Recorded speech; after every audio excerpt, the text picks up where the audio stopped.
जी। अब मैं पूछ रहा हूँ कि set of complex number over R, क्या ये वेक्टर स्पेस है?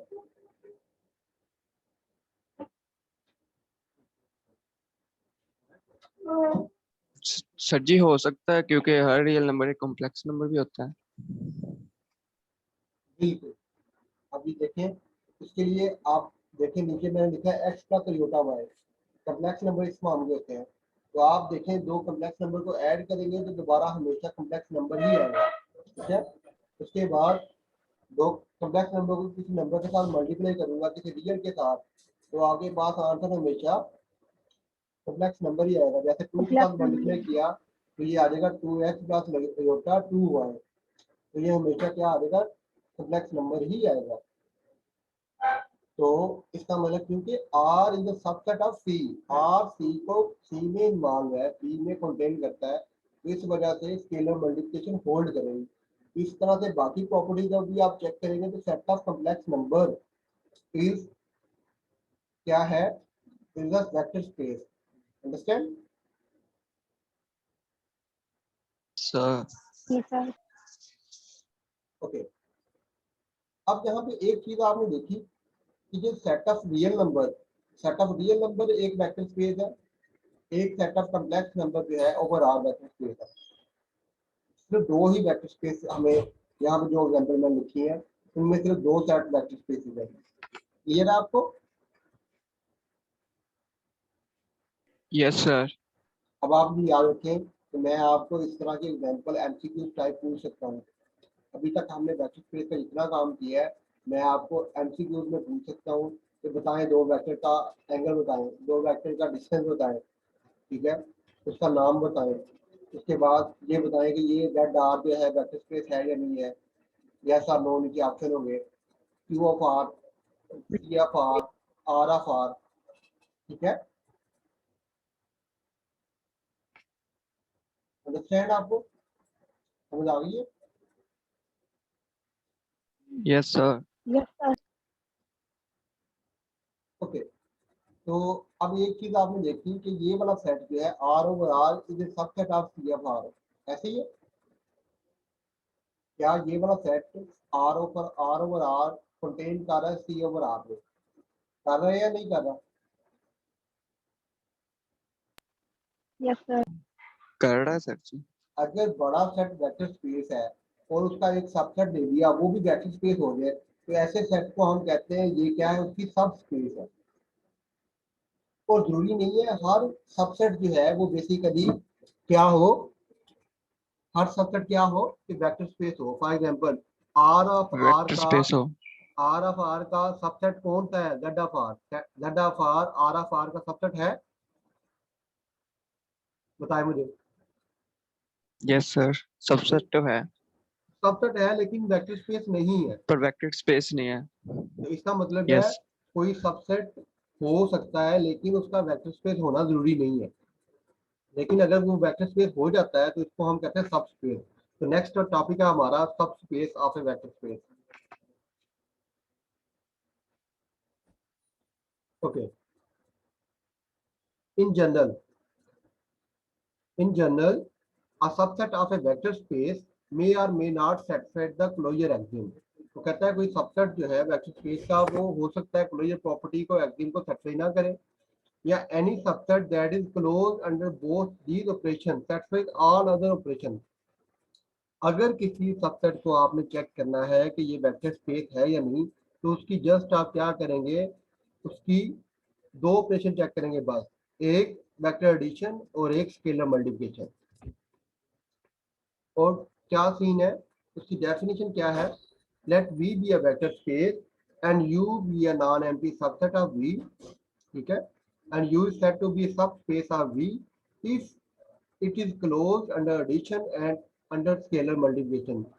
तो किसी सेट को हम उसकी सब स्पेस कह सकते हैं कि सबसेट को अगर वो दो कंडीशंस फॉलो करे, एक क्लोज अंडर एडिशन, एक स्केलर मल्टीप्लिकेशन को वो फॉलो करता है।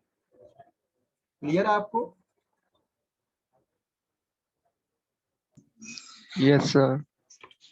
ओके। तो इसका मतलब है हमने जब भी किसी को चेक करना है कि ये वेक्टर स्पेस की सब स्पेस है या नहीं, तो कोई भी सबसेट W, तो हम क्या करेंगे, उसके दो एलिमेंट लेंगे, उनको ऐड करके देखेंगे क्या उसके अंदर जा रहा है या नहीं, या दूसरा क्या है, उसमें से एक एलिमेंट लेंगे और एक स्केलर लेंगे और दोनों को मल्टीप्लाई करके देखेंगे कि क्या ये CU जो है वो W का मेंबर है या नहीं।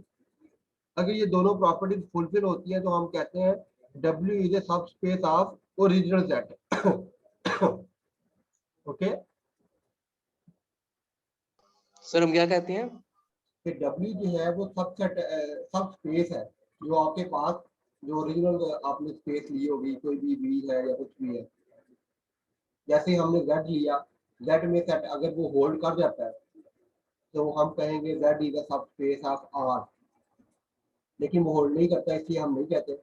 लेकिन सेट ऑफ कॉम्प्लेक्स नंबर का सबसेट है R, R में भी होल्ड करता है और C में भी होल्ड करता है, तो इसका मतलब है R is a sub space of C। Understand?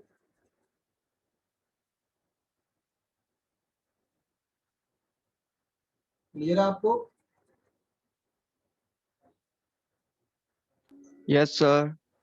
Okay, अब हम डिफरेंट एग्जांपल करते हैं।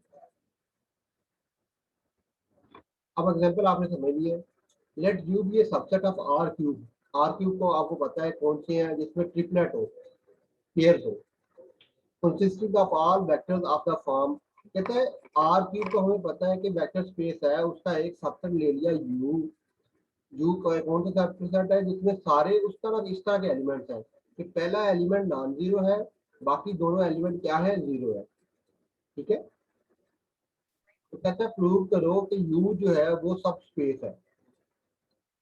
क्वेश्चन की समझ आ गई आपको?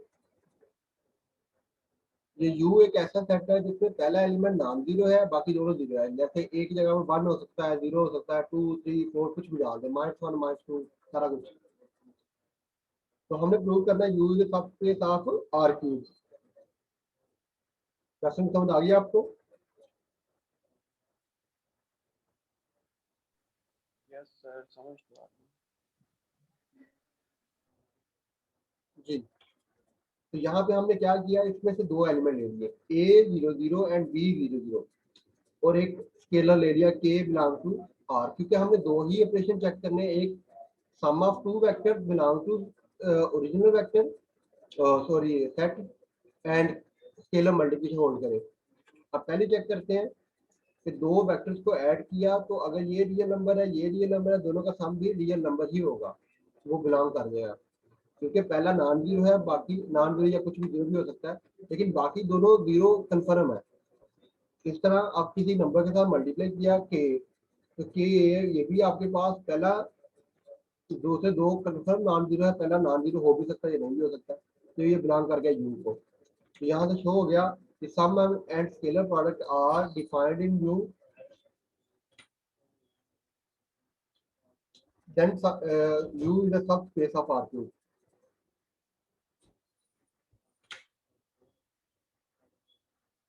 ओके, यहाँ तक क्लियर है आपको?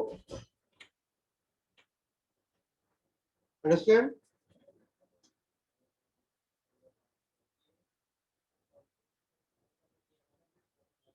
जी बताएं मुझे, मेरी आवाज आ रही है आपको? सर आपकी आवाज यस सर। मुश्किल से दोबारा आ रही है। सॉल्यूशन समझा दीजिए।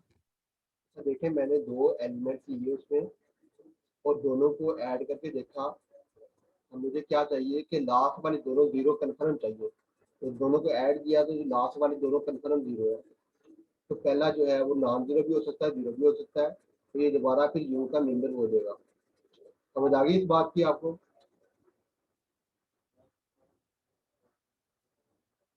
क्लियर है? इसी तरह मैंने जब स्केलर मल्टीप्लिकेशन की के ले लिया रियल नंबर से, उसको मल्टीप्लाई किया तो के आ गया, तो दूसरे जो है कन्फर्म नॉन जीरो है, तो इसका मतलब है ये भी उसी टाइप का है जो हमने यू जो है डिफाइन किया हुआ था, तो ये भी एलिमेंट उसको बिलोंग कर गया। इसका मतलब है सम और जो स्केलर प्रोडक्ट है वो डिफाइंड है यू में, तो यू क्या है, सब स्पेस है आर क्यूब का। समझ आ गया आपको? क्लियर है? Yes yes sir. सर। अब ये देखो, अब ये एक उसने सेट दे दिया, कहता है ये सेट ऐसा है कि इसमें ऐसे एलिमेंट्स होंगे कि पहला अगर जो एलिमेंट है, दूसरा जो एलिमेंट है दूसरा पोजीशन पे, तो पहले एलिमेंट का स्केयर होना चाहिए, तो फिर बी हो। यहाँ पे बी कुछ भी हो आ सकता है, लेकिन कहते हैं जो पहला एलिमेंट हो दूसरा एलिमेंट उसका स्केयर होना चाहिए। इस तरह के सारे एलिमेंट, जैसे इस तरह की पहला कोई एलिमेंट सोच सकते हैं कैसा होगा, 2, अगर पहला 2 है तो दूसरा 4 हो, तीसरा कुछ भी हो 1 हो जाए। अगर पहला 3 है तो दूसरा 9 होना चाहिए, अगर पहला 4 है तो दूसरा 16 होना चाहिए, अगर पहला 5 है तो दूसरा 25 होना चाहिए। अंडरस्टैंड? क्लियर है आपको? Yes sir. अब यस सर। आपने प्रूव करना है कि ये वेक्टर स्पेस है या नहीं है। उसके लिए क्या करेंगे हमने दो एलिमेंट दे दिए इसके, ए स्क्वायर बी और सी स्क्वायर डी, इस टाइप के ले लिए। अब हमने इसको ऐड किया, दोनों को हमने ऐड करके देखा, क्या किया कि इनको ए प्लस सी आ गया, ए स्क्वायर प्लस सी स्क्वायर आ गया और बी प्लस डी आ गया। लेकिन मसला ये है कि ए प्लस सी का जो स्क्वायर है वो यहाँ पे दूसरी पोजीशन पे नहीं आ रहा, क्योंकि ए प्लस सी का स्क्वायर क्या होता है, ए का स्क्वायर प्लस सी का स्क्वायर प्लस 2ac, तो एक टर्म कम है। तो इसका मतलब है ये इस उसके सेट की कंडीशन को फुलफिल नहीं कर रहा। इसका मतलब है ये जो, क्योंकि a square plus c square does not equal to a plus c का होल स्क्वायर, हेंस क्या है कि ये जो सम है ये सेट को बिलोंग नहीं करेगा। So V is not close under addition, so V is not a subspace. Understand? Yes sir. तो इस तरह भी एग्जांपल आ सकती है। ओके, फर्दर देखें, ये पहला सेट है, which of the following subset is subspace of R cube. दो सेट दे दिए कि इसमें कहता है कि आपका थर्ड एलिमेंट हमेशा 1 होना चाहिए। ठीक है, पहले एग्जांपल है, जैसा पहले दोनों कुछ भी हो लेकिन थर्ड एलिमेंट क्या है, 1 होना चाहिए। तो इस तरह के जितने सारे एलिमेंट्स हैं तो वो क्या वेक्टर स्पेस बनाएंगे। अब हम चेक कर लेते हैं, क्या है, एक वेक्टर वी ले लिया, ठीक है, उसको माइनस 1 से मल्टीप्लाई कर लिया, तो ये इसमें स्केलर मल्टीप्लिकेशन वर्ड नहीं कर रही। ठीक है, एडिशन भी कर सकते हैं आप, इसको इसी के साथ या किसी के साथ ऐड कर दें तो लास्ट में 2 आ जाएगा। तो मतलब इसमें स्केलर मल्टीप्लिकेशन और वेक्टर एडिशन जो है वो होल्ड नहीं करती, इसलिए W is not a sub space of R cube. Understand?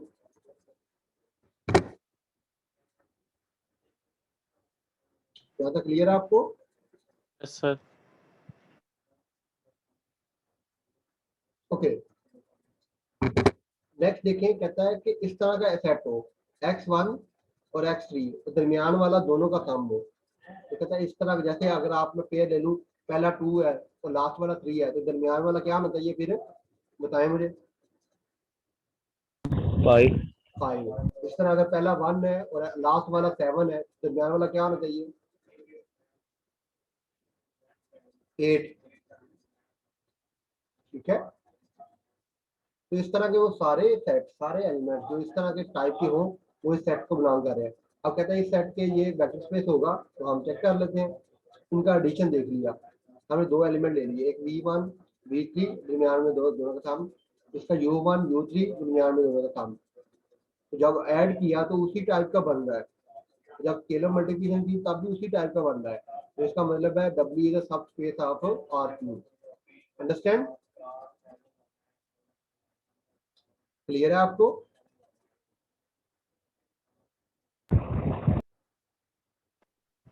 Yes sir. Okay, अब मैट्रिक्स में देख लें। मैट्रिक्स में क्या है कि हमने पहले प्रूव किया था कि M22 जो है वो वेक्टर स्पेस है। ठीक है, अब उसका एक सबसेट ले लिया W। इसमें W वो सबसेट है जिसको इसके डायगोनल एलिमेंट है, diagonal set of R diagonal element. ठीक है, डायगोनल मैट्रिक्स, डायगोनल मैट्रिक्स कौन सा होता है, जिसमें डायगोनल एंट्रीज सर हो। बात क्या सर, अच्छा, टाइम खत्म हो गया, अगली क्लास का टाइम शुरू हो गया। 11 बजे तक क्लास है आज? 10:30 तो आज नहीं मंडे सर, है, 11 बजे तक। 11 बजे तक है ना बेटे मौज कर दी। जी, 11 बजे तक है क्लास। तुम तो बड़े हैवी ड्राइवर हो। ओके, तो जी इसका जी मतलब सर 11 बजे तक ही है ओके टाइम। ओके। तो W क्या है, बेसिकली डायगोनल मैट्रिसेस है। डायगोनल मैट्रिसेस क्या होते हैं, इसमें डायगोनल एंट्रीज होती हैं, बाकी एंट्रीज क्या है, जीरो होती है। तो डायगोनल एंट्रीज भी जीरो हो सकती हैं, लेकिन बाकी एंट्रीज कंफर्म जीरो होती है। जैसे ये वाला मैट्रिक्स दिया हुआ है, तो ये चला गया, जैसे ये U दिया हुआ है, डायगोनल एंट्रीज कुछ भी हो सकती हैं, जीरो भी हो सकती हैं, लेकिन बाकी एंट्रीज कंफर्म जीरो होंगी। अब इस तरह के सारे सेट्स हमने ले लिए। अब ये प्रूव करना है कि ये M22 का जो बेसिकली सब स्पेस है। तो उसके लिए हम क्या करेंगे, हमने इसका एडिशन और स्केलर मल्टीप्लिकेशन चेक करनी है। तो चेक किया, क्या दो वेक्टर ले लिए, दो वेक्टर ले लिए U एंड V। U में क्या है, A B है, इसमें ले लिया PQ ले लिया, दोनों को सम किया।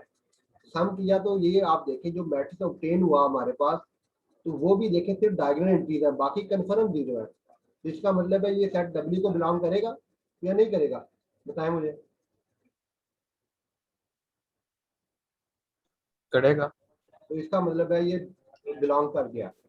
अब next, W is a close under addition. अब स्केलर मल्टीप्लिकेशन आएगी, तो एक रियल नंबर ले लिया और C से मल्टीप्लाई कर दिया एक एलिमेंट को U के साथ।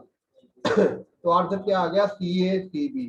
तो अब देखें ये भी सिर्फ डायगोनल एंट्रीज आ रही है, बाकी कंफर्म जीरो है। तो इसका मतलब है ये भी W को बिलोंग करेगा या नहीं करेगा,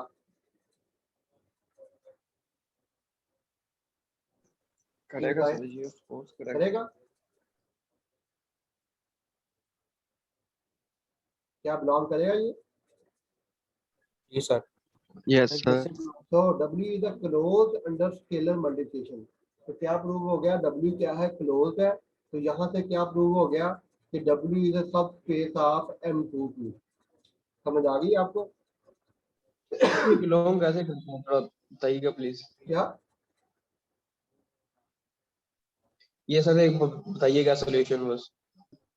मैं ये कह रहा हूँ कि आपने डायगोनल, ये ऐसा मैट्रिक्स है W, ऐसा सेट है जिसमें वो सारे मैट्रिक्स हैं जिसमें डायगोनल एंट्रीज जो है वो डायगोनल मैट्रिक्स है। मतलब डायगोनल एंट्रीज जीरो हो सकती है या नॉन जीरो हो सकती हैं, लेकिन बाकी एंट्रीज कंफर्म जीरो होंगी। जैसे ये U है, इसमें ये वाली एंट्रीज कुछ भी हो सकती है, लेकिन ये वाली एंट्रीज हमेशा जीरो होंगी। ठीक है, समझ आ रही है इस बात की, क्योंकि ये वाली एंट्रीज ऑफ डायगोनल यस जो सर। है वो जीरो होंगी। तो हमने जब भी आउटपुट देखा, जो दो मैट्रिक्स को ऐड किया, तो हमेशा हमारे पास जो अपोजिट डायगोनल है, जो ऑफ डायगोनल है, वो हमेशा जो है वो जीरो एंट्रीज आई है। तो इसका मतलब है ये उसी टाइप का है, W टाइप का, तो मतलब डायगोनल मैट्रिक्स है। ठीक है, इसी तरह जब किसी कांस्टेंट से मल्टीप्लाई किया, तब भी इसके ऑफ डायगोनल जीरो है हमेशा। तो इसका मतलब है ये भी उसी को बिलोंग कर रहा है। तो इसका इसका मतलब है ये W को बिलोंग करेगा। क्लियर है, बता दें मुझे। Yes sir. Yes okay sir. Yes sir. Okay, अब आगे एक जो थ्योरम है, वो कहता है कि आप कुछ शॉर्टकट है चेक करने के। शॉर्टकट क्या है कि आप उस सेट को सारा चेक करने के बजाय आप डायरेक्ट एक पॉइंट देख ले। पहले सबसे पहले क्या पॉइंट है, वो कहता है कि उस सेट के अंदर जो सब स्पेस जो सबसेट दिया है उसमें जीरो लाजमी होना चाहिए। अगर उसमें जीरो नहीं आ रहा, तो इसका मतलब है वो कभी भी वेक्टर स्पेस नहीं होगा। तो समझ आई बात, कि अगर उसमें जीरो नहीं है तो वो कभी भी वेक्टर स्पेस नहीं हो सकता। लेकिन कहता है अगर उसमें जीरो आता है तो जरूरी नहीं है कि वो वेक्टर स्पेस हो। ठीक है, दो कंडीशन है। पहली बात कहता है कि उसमें जीरो जो है वो मस्ट आना चाहिए। अगर वो जीरो नहीं आता तो you is not a sub space of V। लेकिन अगर जीरो आता है तो आपके पास क्या है कि वो सब स्पेस हो भी सकता है और नहीं भी हो सकता। लेकिन अगर जीरो नहीं है तो कभी भी वेक्टर स्पेस नहीं होगा। अंडरस्टैंड, इसके एग्जाम्पल पीछे मैंने क्लिक करवाई है, उसकी उसी को देखते हैं पहले। ये देखिए, पहला W x1 x2 1, यहाँ पे हमेशा क्या हो, 1 हो। तो अगर यहाँ पे आप वो सेंस लगाएं, क्या इसमें जीरो वेक्टर आ सकता है, इसमें जीरो वेक्टर क्या होगा, 0 0 0। लेकिन ये सेट ही ऐसा है, इसमें लास्ट वाली एंट्री हमेशा 1 होगी, जीरो कभी नहीं हो सकती। इसका मतलब है जीरो वेक्टर इसमें आ ही नहीं रहा, कभी भी नहीं आएगा। इसका मतलब है ये कभी भी वेक्टर स्पेस भी नहीं होगा। तो जब हमने इसको प्रूव किया था तो W is not a sub space of R3, ठीक है। तो यहाँ से आप डायरेक्टली भी देख सकते हैं कि अगर उसमें 0 0 वेक्टर ही नहीं है तो कभी भी वो वेक्टर स्पेस नहीं हो सकता। समझ आया मेरी बात? जी मेरी Yes, sir. बात ओके। तो यही कंडीशन आप अप्लाई करेंगे, जिसका मतलब है this condition is necessary.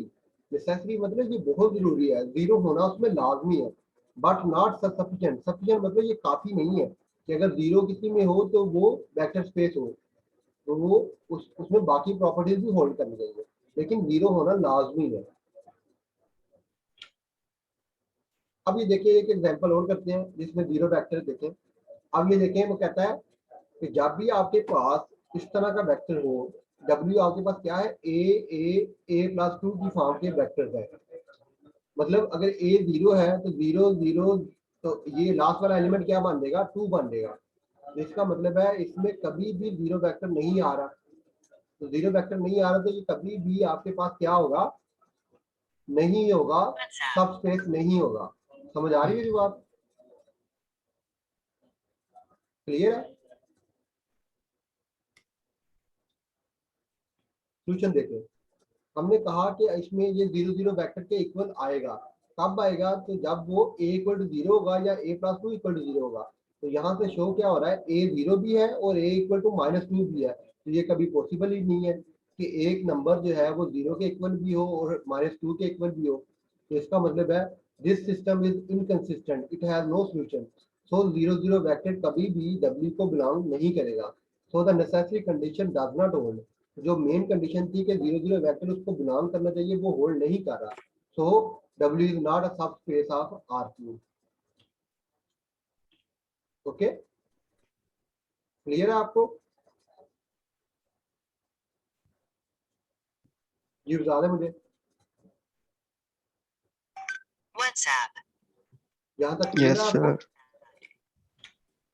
Okay. Yes sir clear है। तो आज हमने बेसिकली सब स्पेसिस की बात की है और डिफरेंट सेट्स के ऊपर की है और उसके रिलेटेड एग्जांपल्स हमने किए हैं कि सब स्पेसिस क्या है और कैसे हम उसको निकाल सकते हैं, कैसे उनकी चीज़ों का बिहेवियर देख सकते हैं और कौन कौन सी प्रॉपर्टीज हमने देखनी है। सब स्पेस के लिए जस्ट हमने दो प्रॉपर्टी चेक करनी है कि अंडर एडिशन क्लोज हो और अंडर मल्टीप्लिकेशन क्लोज हो।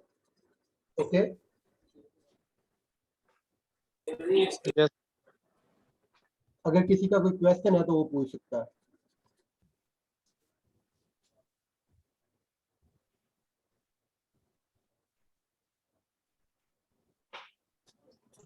सर लगता है आज बस यही करना था।